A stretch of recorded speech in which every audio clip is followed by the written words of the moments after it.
Vorcaro tenta incluir também o cunhado em delação. É aquilo que você mesmo falou, né? O estelionatário geralmente não consegue segurar a língua por muito tempo, ainda mais quando está sendo pressionado da forma como ele está, né? Então, olha só, o empresário Daniel Vorcaro negocia a inclusão do cunhado, né, o pastor e empresário Fabiano Zettel, em seu acordo de delação premiada, ainda em fase de elaboração pela sua equipe de advogados. Se está na fase de elaboração, imagina depois que realmente startar o negócio, né, Darcy? Mas, enfim, segundo as investigações da Polícia Federal, ele atuaria como uma espécie de operador financeiro de Vorcaro. E entre os repasses sobre essa investigação, né, foi constatado pagamentos ao Tayaya Resort, que tinha participação acionária de uma empresa ligada também ao Dias Toffoli, né, o ministro do STF. Enfim, ele está realmente muito envolvido em toda essa história, a gente já sabe disso, mas que coisa, né? Eu até imaginei que ele fosse aguardar um pouco mais para entregar aos familiares, mas pelo visto, ele realmente já está disposto, né? Para mim, isso demonstra uma atitude clara de que ele realmente está disposto a entregar quem for necessário para ele tentar livrar, né, o nome dele ou tentar minimizar os impactos jurídicos que ele venha a assumir com essa prisão, né? Não, com toda certeza, nesse momento agora, começou o salve-se quem puder. A organização está exposta. Só que assim, Laísa, é importante a gente lembrar, o Vorcaro não é o agente principal desse processo. Ele não é o cara, não é o chefe. Então, assim, ele vai delatar, aí o cunhado dele também vai delatar, daqui a pouquinho outros personagens vão começar a entregar, e quem sabe a gente vai acabar descobrindo quem é o verdadeiro chefe desse negócio. Porque isso é importante entender. Eu não acredito que o Vorcaro seja o grande operador desse sistema todo. E alguém que quer entregar, ele quer entregar porque ele se sente, em alguma medida, injustiçado. Ou seja, poxa, eu só fiz o que me mandaram. Eu quero entregar quem é o chefe. Então, os sinais são ótimos. Né? Os sinais são ótimos. Ótimos no sentido de que a gente vai chegar no verdadeiro chefe, né? E eu não tenho dúvida nenhuma que essa história do resort tem muito mais coisa por trás. Logo, logo a gente vai saber que existia alguém aí, quem sabe até de 9 dedos por trás disso tudo.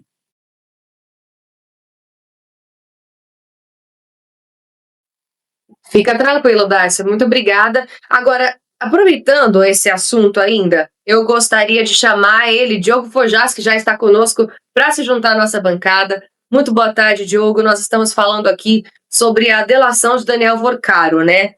E ele já vai incluir o cunhado nessa delação. É uma estratégia aí da defesa dele, muito que acredito, para negociar essa inclusão e, ao mesmo tempo, minimizar os impactos jurídicos que ele realmente já sabe que vai enfrentar, né, ao longo desse processo todo. Essa delação, pelo que a gente veio discutindo aqui ao longo desses dias, tem muita coisa para ser descoberta ainda. São 111 celulares que a Polícia Federal tem investigado, junto à CPMI do INSS, também a do crime organizado. Enfim, tem muita coisa, muita informação que a gente ainda vai ficar sabendo, vai vir à tona, mas ainda assim ele já está entregando os familiares, mesmo sem ter dado start real nessa delação, né? Qual que é a sua visão sobre isso? Você acha que ele vai chegar ao ponto dele realmente entregar os caciques aí que estão envolvidos, ou você acha que ele vai tentar blindar por enquanto, ou mais para frente? Porque, pelo visto, essa delação vai chegar até a época das eleições, né, desse ano. Boa tarde, Laísa, Darcy, audiência do Exato, muito bom estar aqui.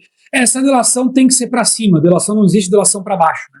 Ele tem que deletar indivíduos que estão acima dele na organização. O Vorcaro, assim como o Marcelo Odebrecht, eles são ferramentas. Né? No caso do sistema bancário brasileiro, tem um papel especial no sistema de não só de lavagem de dinheiro, transferência de recursos, mas também de cooptação, é o que está se demonstrando, não só com o caso do Master, mas com as conexões internacionais que o Master tem.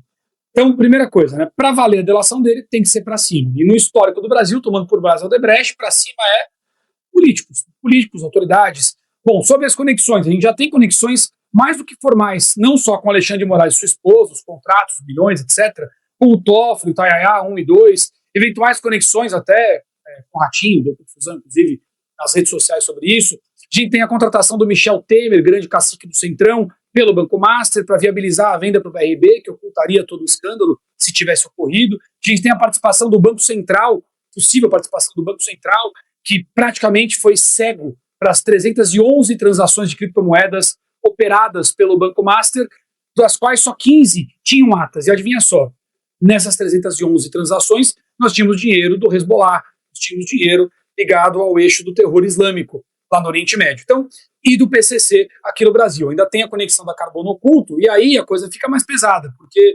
o ex-ministro do Supremo e ex-ministro da Injustiça, da Justiça, Ricardo Lewandowski, o filho dele recebeu também milhões do Banco Master. Se não bastasse, o Banco Central, o mesmo que deveria ter verificado isso antes, e não só em cima da bucha, teve junto com o Lula, atual presidente da República, quatro reuniões com o Vorcar e o pai dele fora da agenda. Tem mais. Na Bahia, do PT da Bahia, a gente tem o envolvimento do Jacques Wagner, teria feito a indicação, inclusive, do Guido Mantega, que foi ministro do Lula, para trabalhar no caso do Banco Master. Então, o que nós estamos vendo aqui é muito maior do que possa parecer. Ainda posso trazer o advogado da JBS, que assumiu o Tayaya, a JBS que tem investimentos na Venezuela, onde o Banco Master também tem, e nos mesmos ativos. Então, o imbróglio é muito grande. Todas essas transações a maioria delas foram realizadas no sistema bancário financeiro internacional. Portanto, sob capacidade, controle, domínio e fiscalização dos Estados Unidos da América, que já demonstraram ter muito interesse no que está acontecendo por aqui. Afinal, o Banco Master já era investigado pelo FBI, pelo menos 2 investigações, e a seção 301, aberta pelos Estados Unidos, a investigação contra o Brasil, tem entre os seus itens a listagem, cobre o uso do Estado brasileiro ou da corrupção ou até das empresas brasileiras para prejudicar os Estados Unidos, ou seja, toca diretamente nessa campainha. Se você toma isso por base, já dá para entender que o assunto é grande demais para que qualquer acordinho Mequetrefe Brasília possa suplantar. Mas tem mais.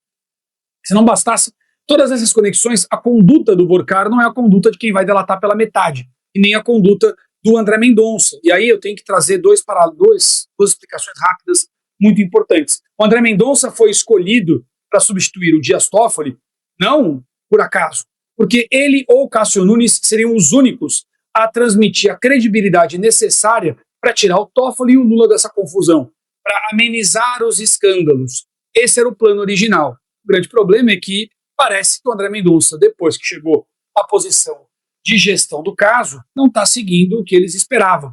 Dá para perceber essa manobra tanto na tentativa de simular uma briga do Lula com o Toffoli através da imprensa, que não colou, bem como retirar o Toffoli da condução da investigação do Banco Master, e aí depois, claro, bastaria o Toffoli sair do Supremo, nós teríamos o efeito Barroso, efeito Rosa Weber, que sai do Supremo e as pessoas esquecem as atrocidades cometidas diante das outras que continuam em curso. Então, esse era o plano, isso claramente não está seguindo, então eles não têm controle sobre a gestão do Supremo Tribunal Federal desse caso, está na mão do André Mendonça, não há alinhamento total na Polícia Federal, essa divisão ficou clara e pública, e aí nesse contexto é que o Daniel Vorcaro não só faz o acordo, sinaliza o acordo de delação, como a forma como ele sinaliza, né? Ele troca o advogado, tira o Pierpaolo, que é um advogado conhecido, que tem grande trânsito nas altas cortes do país, troca para um advogado especialista em delação, enquanto isso a imprensa, que sempre foi assessoria de imprensa do regime, continua a manter as conexões do PT no assunto, deixando claro que a delação deve ser bem vasta, até porque a essa altura, depois da sensação de abandono, pouco resta ao Daniel Vorcaro nesse caso, né? Falar ou falar, e aí a espiral do esvaziamento deve fazer efeito. Não são só as delações dos outros envolvidos na estrutura do Master, mas daqueles que são atingidos por ela. Quer dizer, quem fala primeiro tem mais a dizer. Quem deixa para falar depois tem menos validade o que ele tem para entregar. O seu poder de barganha, de negociação, é muito mais baixo. Então agora a gente vai começar, provavelmente, a corrida pelo dedo duro. Isso tem início, inclusive, no caso do Vorcaro, né? Já na Polícia Federal e já com advogado especializado em delações. Então a expectativa nesse sentido de exposição do caso é a melhor possível, porque, como eu disse, eu sequer acredito que nacionalmente eles tenham condições de ocultar isso.